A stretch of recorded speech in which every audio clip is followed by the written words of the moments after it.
Muchas gracias. Ahora tengo el honor de presentar al siguiente expositor, el señor Juan Alberto Pizarro. Él es presidente de la Comisión Tributaria del Colegio de Contadores de Chile, magíster en tributación de la Universidad de Chile y magíster en finanzas. Juan Alberto desde hace algún tiempo ha cuestionado de algún modo en distintas instancias académicas, pero también a través de medios de comunicación social, las cifras que ha entregado Hacienda, que finalmente son el corazón de la reforma tributaria, ¿no es cierto?, el combate a la evasión y a la elusión. Y entonces hoy día nos va a dar su perspectiva respecto de los problemas técnicos que tienen estos datos, que tienen las cifras poco actualizadas del gobierno y que están incorporadas en los objetivos que conlleva la reforma tributaria. Así que bienvenido, Juan Alberto. Ya adelante. Muchas gracias. Muchas gracias. Si pudiera, no sé si me pongo por acá. Por aquí, hasta aquí. Sí. Okay. Buenos días. Bueno, agradecer a la Universidad de Concepción por esta invitación. Creo que es importante esta vitrina para poder explicar estas temáticas tan relevantes. Yo también concuerdo con la competitividad del sistema tributario. Y ahí había un tema también importante que era la brecha de recaudación, que estuvo también en discusión. Algo parecido sucede con la evasión, ¿cierto? Que hemos visto cifras bastante cuestionables, por decirlo en términos más coloquiales, y que requieren también un análisis, porque en este momento estamos pensando en un pacto fiscal de mediano plazo, y ciertamente eso tiene que tener bases sólidas. Creemos que esas bases sólidas son estudios serios que permitan tomar decisiones en forma adecuada. Así. Bueno, lo primero es tener en consideración que esta recaudación fiscal, ¿cierto?, que nosotros la vemos desde el punto de vista de la recaudación efectiva, tiene una zona gris que es la evasión y la elusión, y diríamos más gris la evasión, disculpe, la elusión que la evasión, porque sabemos que la evasión requiere una calificación previa de elusión. Y hay otra zona que es el gasto tributario, que es lo que deja de percibir el Estado por entregar ciertas políticas pro inversión, pro actividades meritorias de la sociedad, pero que son necesarias. Todo esto es lo que ha estado en discusión, porque cuando hablamos de esta estimación de evasión, nos estamos refiriendo a este bloque del medio, ¿cierto?, de evasión y ilusión, y que en el mundo es difícil de cuantificar. De hecho, muchos países no cuantifican la ilusión y solamente estiman lo que es evasión. Sí. Entonces, este pacto fiscal comienza con una cifra que era bastante cuestionable, porque daba dos cifras, ¿cierto? Una de la CEPAL, que era como del año 2009, y una de un estudio de Jordan del año 2020, en donde indicaba dos cifras bastante, una dispersión bastante amplia, ¿cierto? Una desviación del 70% entre 4,4 puntos del PIB de evasión y 7,5. Y eso llamó la atención en forma importante, y se comenzó a pedir estudios de qué es lo que respaldaba esa cifra de 7,5. La siguiente. ¿Y por qué? Porque el año 2009 fue el último año en que el impuesto interno determinó la evasión en forma sistemática, ¿cierto? Y mostró que en forma consecutiva se fue bajando la evasión en impuesto de renta, que es lo que ha estado en cuestionamiento, desde 44% a 31%. Esto coincide con, diríamos, con restricciones que se fueron dando en el sistema tributario de restringir, diríamos, todos estos forados que tenía, ¿cierto?, elusivos, de entregar mayores facultades por interno. Entonces era bastante lógico que hubiese bajado. ¿Sí? Y aparece este estudio de Jordan 2020, en donde lo primero que llamaba la atención, ¿cierto?, acá este estudio lo hace en base a la metodología descendente macroeconómico a través de cuentas nacionales, que es lo que va a desarrollar el excedente de explotación. Y lo primero que llama la atención es que nos aparecen dos conceptos súper importantes, que son el gasto tributario y el efecto de las depreciaciones de lo que son las pérdidas tributarias, ¿ya?, que sí lo consideraba impuesto interno en 2009. Entonces, fue lo primero que llamaba la atención. Y mágicamente la cifra de evasión es bastante parecida a la que tenemos actualmente, de 50%. Entonces se empezó a cuestionar este informe, producto producto de que también si considerábamos solamente el gasto tributario en esta fecha era 2,55 puntos de PIB, es decir, la mitad de los 4,5, que se estaba dejando de considerar.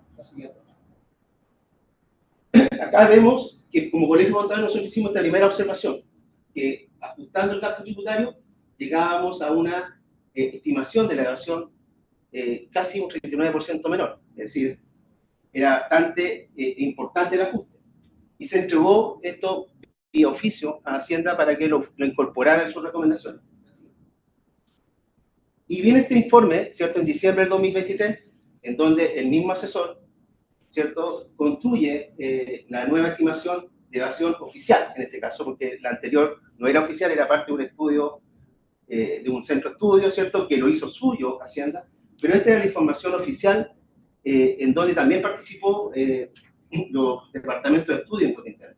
E indican nuevamente que la evasión está, en el caso de impuesto de renta, está en torno a 51,4 puntos de PIB, es decir, como 4,7, porque se mide sobre el total de la recaudación potencial, que sería como 10 puntos, de acuerdo a lo que acá se está mencionando, y Chile recauda 4,7.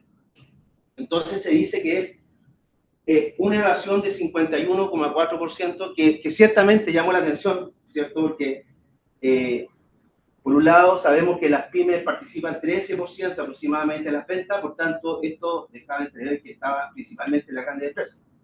Y todos cuestionaron el punto porque saben que hay controles, contabilidad electrónica, mayores facultades de impuesto interno. Así es.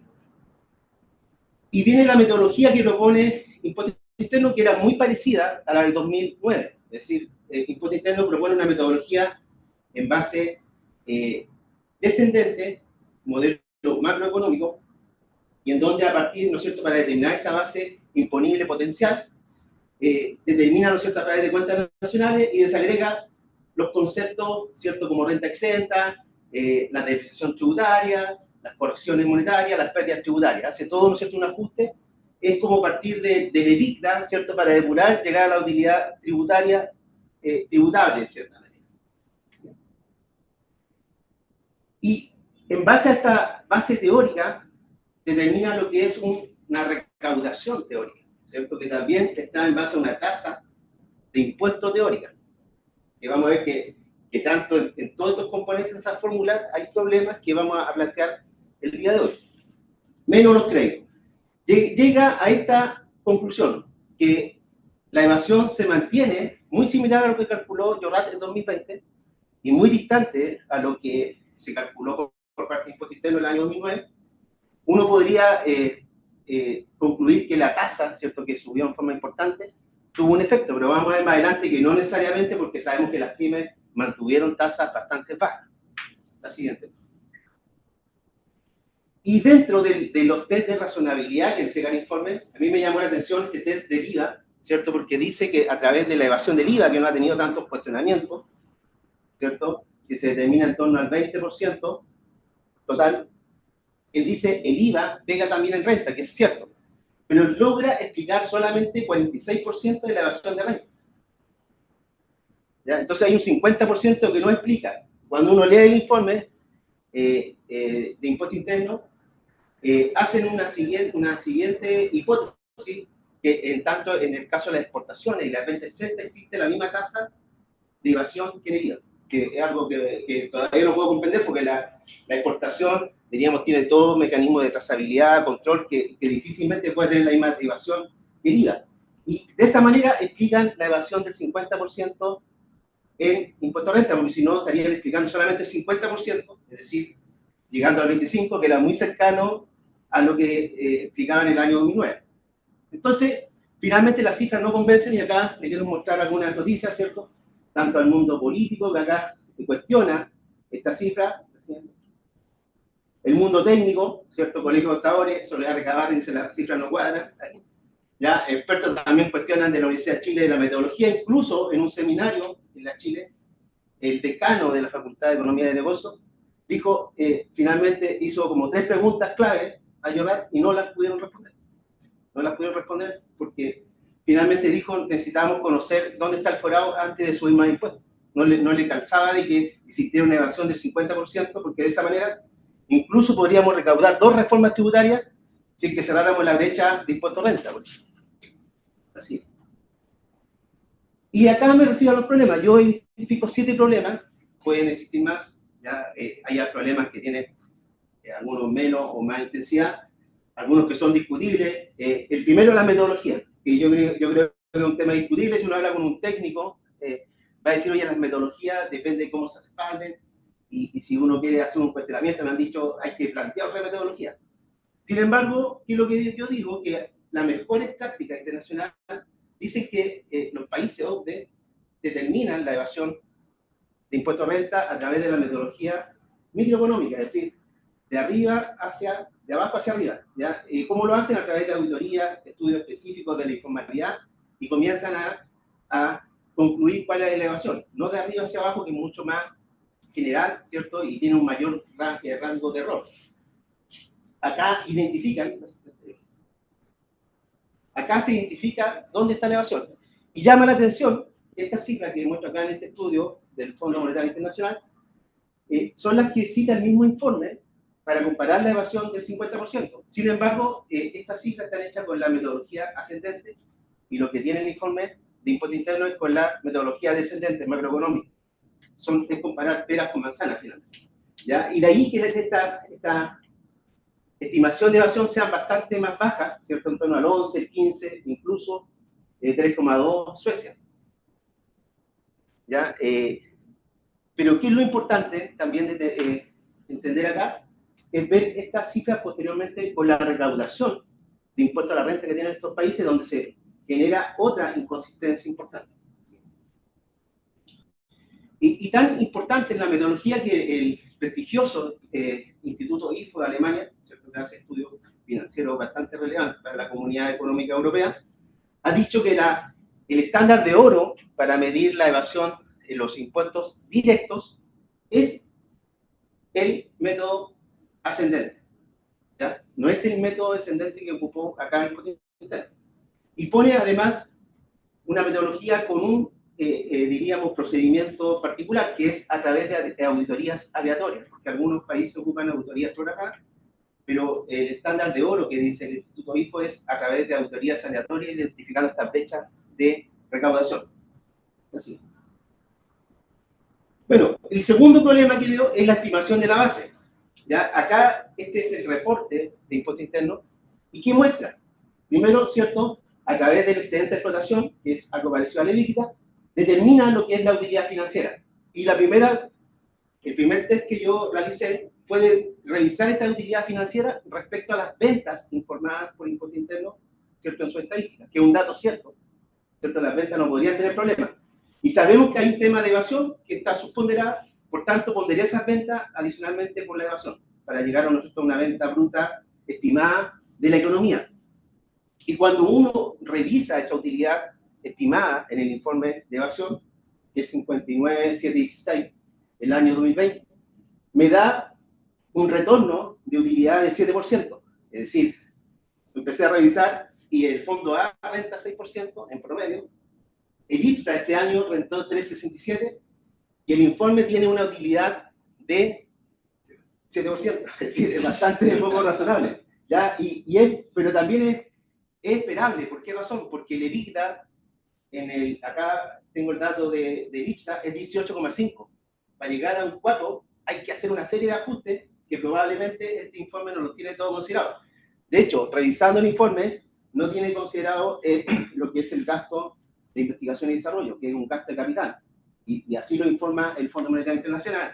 No tiene considerado los gastos de exploración minera, que también los considera el Fondo Monetario Internacional como gasto de capital, o los gastos de amortización de intangibles tampoco están considerados. Es decir, hay una serie de ajustes que no están incorporados en este informe. Lo otro, que de esa utilidad financiera llega a lo que es la utilidad tributaria, pero le suma efectos de pérdidas tributarias, que sabemos que están sobreponderadas, ¿cierto?, por depreciación acelerada. Por tanto, al sumarle depreciaciones tributarias, está distorsionando todo el efecto de la utilidad financiera potencial, a través de la cual después determina la utilidad tributaria. La siguiente. El problema es la tasa, ¿ya? El informe estima una tasa ponderada, ¿cierto?, teórica en torno al 26%, que es muy cercana a la tasa máxima de la gran empresa.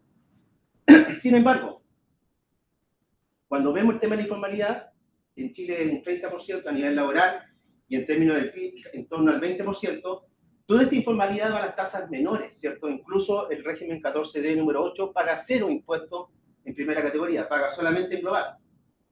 La PYME paga, no paga 25%, sino que paga 12,5% si incorporamos los mecanismos de reinversión del 14E. Por tanto, las tasas son mucho menores de lo que se estiman, ¿cierto?, al 26%. Acá se hizo un cálculo considerando el efecto de la informalidad, el efecto de las tasas PYME, y la tasa es más cercana al 20%. Y si colocamos una tasa de 20 teórica y no 26%, llegamos a una evasión de 34%, muy similar a la del 2009. No 50%, que está por la tasa máxima, o muy cercana a la tasa máxima. La falta de razonabilidad. Y acá, en esta tabla, se ve la recaudación de Chile a nivel de cada uno de los impuestos. A nivel de impuestos personales, donde estamos, diríamos, gran forado, ¿cierto? Que hay que cerrar por la exención del 75% de la población de impuestos personales, y también por la estructura de las tablas de global forfaitario. Pero en impuestos corporativos estamos por sobre la OCDE. Entonces, ese es el primer punto que llama la atención, cómo tenemos evasión, ¿cierto?, del 50%, si recaudamos más que la OCDE en impuestos corporativos. Y haciendo un zoom a esta información, vemos que el promedio de la OCDE es 23,51 en tasa, 27% tiene Chile en tasa máxima de impuestos corporativos, pero la recaudación es 4,71, en la OCDE es 2,82.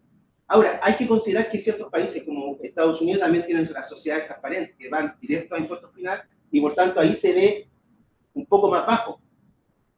Y se hizo un zoom adicional para revisar la situación con países con estructuras tributarias similares a Chile. Canadá, Australia, ¿cierto?, con sistema integrado. La recaudación de Chile, 4,68, Canadá, 4,27, Australia, 4,37, con tasas muy similares. 27 Chile, 26 Canadá, 30%. Pero la estimación de evasión, en el caso de Chile, es 56%. En Canadá da un rango, porque no todos los países dan una cifra exacta, dan un rango, ¿cierto?, mínimo y máximo, de 10 a 17, y Australia 5,7. ¿Cuál es la gran diferencia? Que tanto Canadá y Australia utilizan el método ascendente y Chile utiliza el método descendente. Volvemos al tema de la metodología. Quinto problema, y acá tomo una cita de Jorrat que dice, cuando, ¿no es cierto?, comienzan los cuestionamientos, dice, no es que yo esté diciendo que la evasión está en la gran empresa, entonces tampoco dice que está en la informalidad. Entonces, ¿dónde está la evasión? Esa es la gran pregunta. Aún no conocemos los datos de la evasión en forma desagregada. Se dijo que se entregaba en abril y creemos que era un insumo esencial para el pacto fiscal.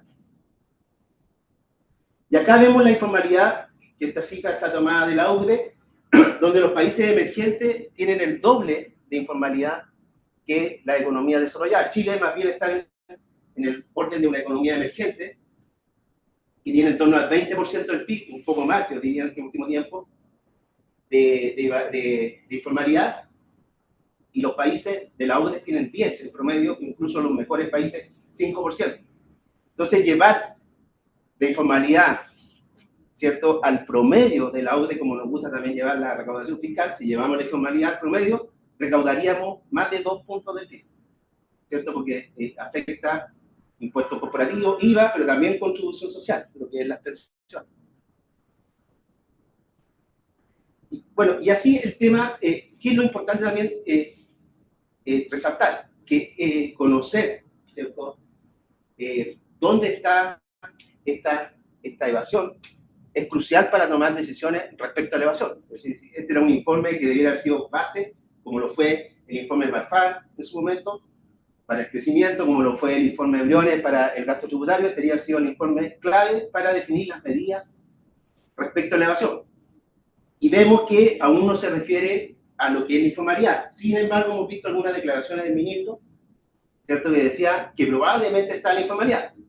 Jorrat, en el año, no sé, 2018, para un estudio de la Universidad de Chile, También decía que estaba la informalidad y era crítico de la acción del CI que apuntaba a los altos patrimonios, decía que la evasión estaba principalmente en la informalidad, de ahí debiera estar la gestión. Y así, el tema, creo, importante acá, es que esto debiera ser sentado a las bases de un estudio claro, ¿cierto? Y aún no ha generado ese consenso respecto a lo que era un pacto fiscal de largo plazo.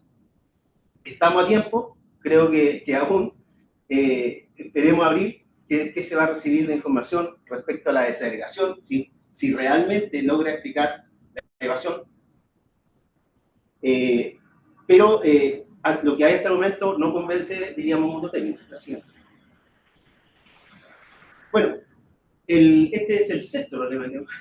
¿Ya? El sexto problema es que un diagnóstico errado lleva, ¿no es cierto?, a tomar medidas erradas, ¿cierto? Y acá hay como un flujo de gestión, ¿cierto? El diagnóstico debería definir las medidas y después las medidas tienen que ser implementadas, ¿cierto? Lo que implica la gestión. Pero vemos que el diagnóstico todavía es difuso. Así que, y las medidas que se plantearon, ¿cierto? ¿Y por qué es importante? Acá en amarillo se ve lo que se pretende recaudar producto del cumplimiento tributario, ¿cierto? O de medidas de mayores facultades de impuesto interno, ¿ya? Que apuntan precisamente a reducir la evasión y la ilusión. Y es, si uno lo ve, es casi el 50% de lo que se pretende recaudar en régimen en el año 2034. Pero al principio es muy importante, es decir, el crecimiento toma mayor importancia en el tiempo, pero lo que es cumplimiento tributario es más de 2/3 de la recaudación esperada. Y es importante porque también tiene un tema, una relación con la sostenibilidad. Si no logramos esa meta de 1,5 y se llega, ¿no es cierto?, a 0,5, lo que dicen todos los economistas, el Fondo Monetario Internacional, probablemente va a estar en un problema de sostenibilidad, ¿cierto?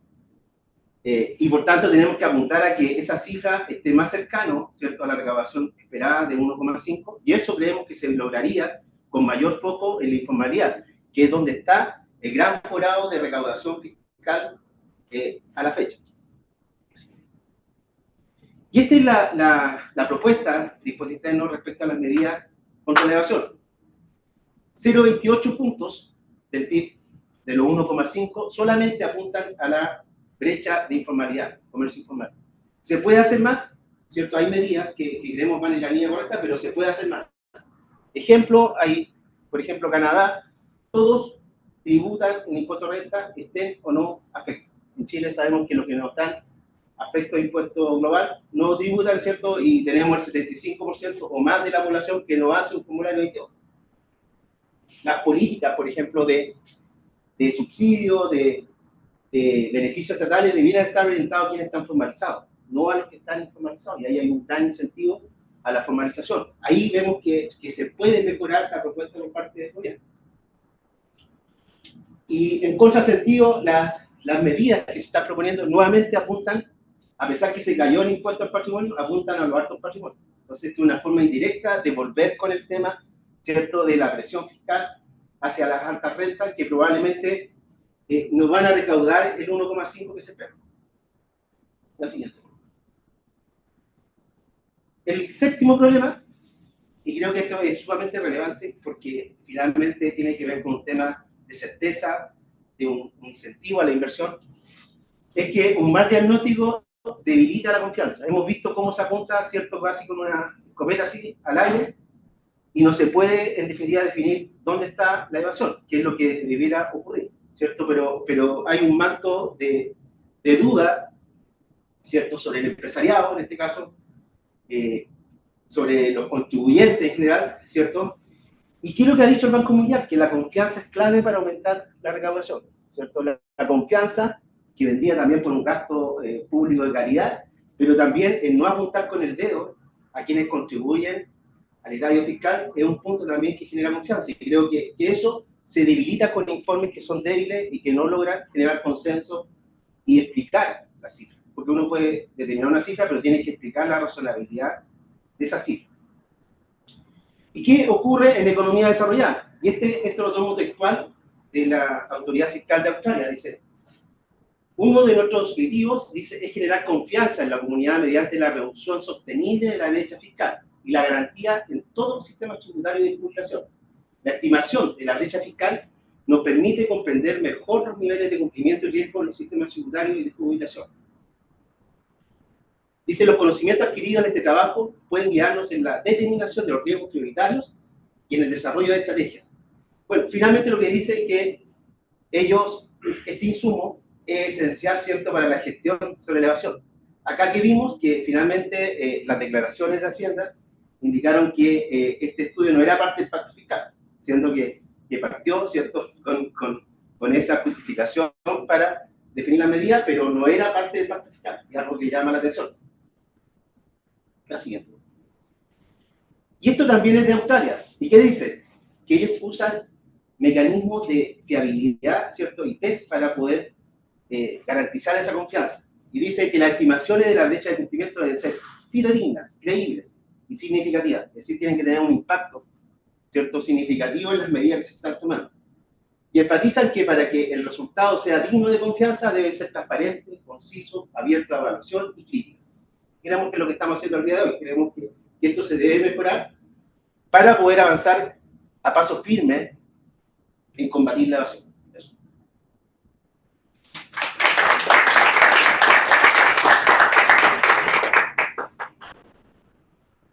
Muchas gracias, Juan Alberto, por tu exposición. Sí. Tenemos dos preguntas del público. Sí. La primera es, ¿cómo se vincula la falta de confianza en los datos con el aumento de los ingresos tributarios deseados o esperados por la reforma tributaria? Esa es la primera. Y la segunda es, en el supuesto que los datos que arroja el estudio de IORAT fueran correctos, tú discutes, digamos, y no solamente tú, como bien expusiste, pero si es que estos datos fueran correctos, ¿de qué modo explica el Servicio de Impuestos Internos el cumplimiento de todas las metas de fiscalización? Respecto a la primera, creo que la confianza es clave para lo que se denomina la moral tributaria. Y esta moral tiene relación con el cumplimiento voluntario. En Chile no lo hemos visto, es decir, hemos visto más un cumplimiento coercitivo por parte de la autoridad fiscal, pero el cumplimiento voluntario debiera llegar producto que el contribuyente entiende que hay un sistema justo, equitativo, ¿cierto?, donde existen equilibrios entre la autoridad fiscal y lo que son los derechos de los contribuyentes, o la defensoría en este caso. Pero este informe creemos que también es clave porque el apuntar, ¿no es cierto?, a un sector como evasor y probablemente no reconocer a los buenos cumplidores va generando, ¿cierto?, una desconfianza que merma ese cumplimiento voluntario. Que es importante en la recaudación fiscal, así lo dice el Banco Mundial. Y la segunda pregunta, respecto a cómo Impuesto Interno cumple con su sí, es 50% de la base. Claro. Es bastante contradictorio porque veíamos, ¿no es cierto?, que hasta el año 2009 venía bajando la tasa de evasión y estaba en línea con las mayores facultades, y después viene, ¿no es cierto?, la norma antilusiva en 2014, restricción al uso de mecanismos de reimpresión, una serie de mecanismos antilusivos específicos, y mágicamente la evasión aumenta. Entonces no es explicable, ¿cierto?, porque mostraría, ¿no es cierto?, que la gestión de impuestos internos ha sido muy deficiente en términos de perseguir la evasión, o la estrategia de combate a la evasión no ha sido adecuada. Me llama la atención, por ejemplo, que en el plan de cumplimiento tributario 2024 no aparece ningún acápite respecto a la informalidad. Es decir, solamente altos patrimonios, nuevamente la misma estrategia. Probablemente no es la estrategia más adecuada. Y tenemos un tema adicional para el próximo seminario de actualidad tributaria. No sé si hay alguna pregunta del público asistente. ¿Ninguna? Faltó el café, que está dispuesto ya para hacer las preguntas en la conversación con actividad. Queremos agradecerle a todos en nombre de Marcelo Matos, que es nuestro director del programa de Magíster en Derecho Tributario de la Universidad de Concepción, a Patricio Órdenes, muchas gracias por tu brillante exposición, lo mismo Mauricio López y a Juan Alberto Pizarro, que lo teníamos recién.